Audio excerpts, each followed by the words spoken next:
ഗുരുവായൂരിലെ NDA സ്ഥാനാർത്ഥി B ഗോപാലകൃഷ്ണന്റെ വിദ്വേഷ പ്രസംഗത്തിൽ ഹൈക്കോടതിയെ സമീപിച്ചു KSU. ഗോപാലകൃഷ്ണനെ അയോഗ്യനാക്കണം, വിദ്വേഷ പ്രസംഗത്തിൽ നിയമ നടപടി സ്വീകരിക്കണമെന്നത് ഉൾപ്പെടെയുള്ള ആവശ്യങ്ങൾ ചൂണ്ടിക്കാണിച്ചാണ് KSU ജില്ലാ പ്രസിഡന്റ് ഗോകുൽ ഗുരുവായൂർ ഹർജി നൽകിയത്. നടരാജ് പരശുറാം തന്നെ ചേരുന്നു. ഈ വാർത്തയുടെ വിശദാംശങ്ങളുമായി നടരാജ്, എന്തൊക്കെ ആവശ്യങ്ങളാണ് ഹർജിയിൽ ഗോകുൽ ഗുരുവായൂർ ഉന്നയിക്കുന്നത്? കഴിഞ്ഞ ദിവസമാണ് തന്റെ പ്രചാരണത്തിന്റെ ഭാഗമായുള്ള സംസാരത്തിനിടെ ഇത്തരത്തിലുള്ള വിദ്വേഷ പരാമർശങ്ങൾ BJPയുടെ സ്ഥാനാർത്ഥിയായ ബി ഗോപാലകൃഷ്ണനിൽ നിന്നും ഉണ്ടായത്. ഇതിനെതിരെ പല കോണുകളിൽ നിന്നും പ്രതിഷേധം വന്ന സാഹചര്യമുണ്ടായിരുന്നു. ഈ സാഹചര്യത്തിലാണ് KSU ഹൈക്കോടതിയെ സമീപിച്ചിരിക്കുന്നത്.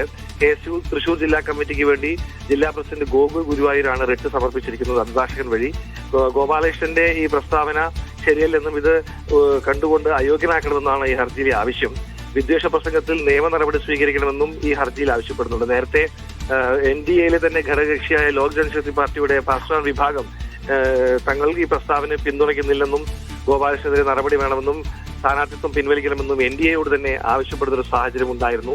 അതിനിടയ്ക്കാണ് KSU ഇക്കാര്യത്തിൽ റിട്ടുമായി മുന്നോട്ട് വന്നിരിക്കുന്നത്. ഏതെങ്കിലും തരത്തിലുള്ള നടപടികൾ BJPയുടെ ഭാഗത്തുണ്ടാകാൻ സാധ്യതയുണ്ടോ ഗോപാലകൃഷ്ണനെതിരെ?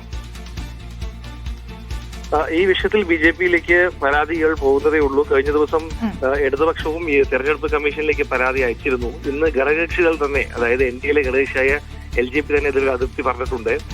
അക്കാര്യവും തെരഞ്ഞെടുപ്പ് കമ്മീഷനിലേക്കും പോയിട്ടുണ്ട്, NDAയിലേക്കും പോയിട്ടുണ്ട്. ഇക്കാര്യത്തിൽ BJP എന്ത് നിലപാട് സ്വീകരിക്കുമെന്ന കാര്യത്തിൽ ഇനിയും വ്യക്തമല്ല. ഇക്കാര്യത്തിൽ BJPയുടെ മുതിർന്ന നേതാക്കളാരും ഇതുവരെ പ്രതികരിച്ചിട്ടില്ല. നടരാജ് പരശുറാമാണ് വിശദാംശങ്ങൾ പങ്കുവച്ചത്.